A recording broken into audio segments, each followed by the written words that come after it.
everyone, I'm here in F101, which is the chemistry room, and it just so happens that sitting out on the laboratory bench, we have a whole bunch of different types of matter. And so now that you've all learned about how we classify different types of matter, we're going to quiz you a little bit and see if you can classify these 12 types of matter. So first up we have bismuth, which has the formula Bi. And bismuth is one of my favorite substances because I think it's really pretty. If we zoom in here, you can see that it's a shiny metallic substance that forms these crystalline structures that kind of look like stair steps that are rainbow tinted. Next up, we have oil and water. Oil has the formula C8H18 and water has the formula H2O. And if you look closely here, you can see that we have some yellow substance on top and some clearer substance on bottom. This is calcium chloride, which has the formula CaCl2. And if we zoom here on the calcium chloride, you can see that it is a white crystalline substance that looks a lot like salt. Here we've bottled up some air, which contains nitrogen, oxygen, carbon dioxide, and argon. Nitrogen has a formula of N2, oxygen has a formula of O2, carbon dioxide has a formula of CO2, and argon has a formula of Ar. And if we zoom in here on our vial of air, it looks like, well, air. Here we have sulfur, which has a formula of S.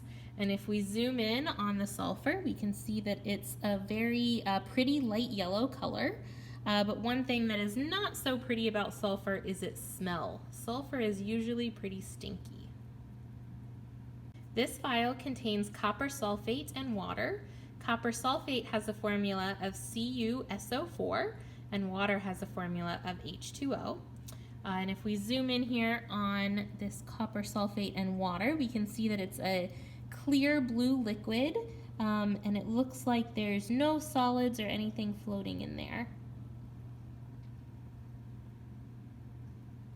Here we have iron, which has a formula of Fe.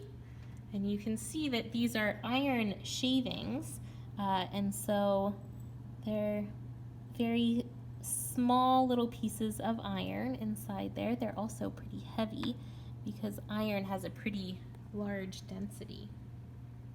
In this vial, we have rubbing alcohol, which is otherwise known as isopropanol, and water.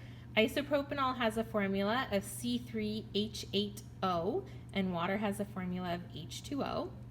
And if we zoom in here, you can see some liquid that is very clear, and it looks just about the same throughout. This vial contains potassium ferricyanide, which has the formula K3FeCN6.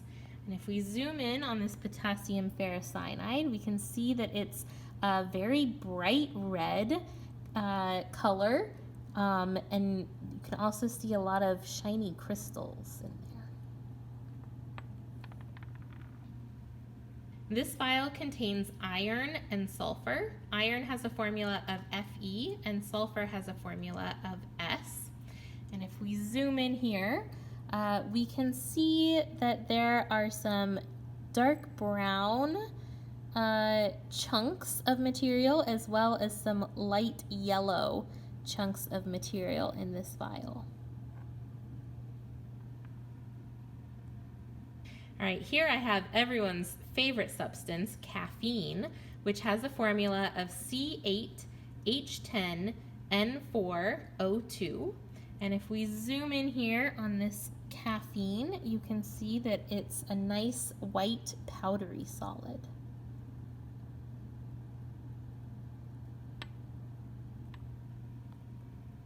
And last but not least, we have here silver, which has the formula Ag. And if we zoom in here, we can see that this silver looks maybe a little different than you would normally think silver would look, and that's because it's in powdered form. This is actually silver that was one of the products of a reaction we did in chemistry last year. Hopefully you all will get to do that reaction this year as well and make some silver of your own. So hopefully we've learned that matter can take many different shapes and forms and have different properties and different colors, but all types of matter can be categorized via the matter tree.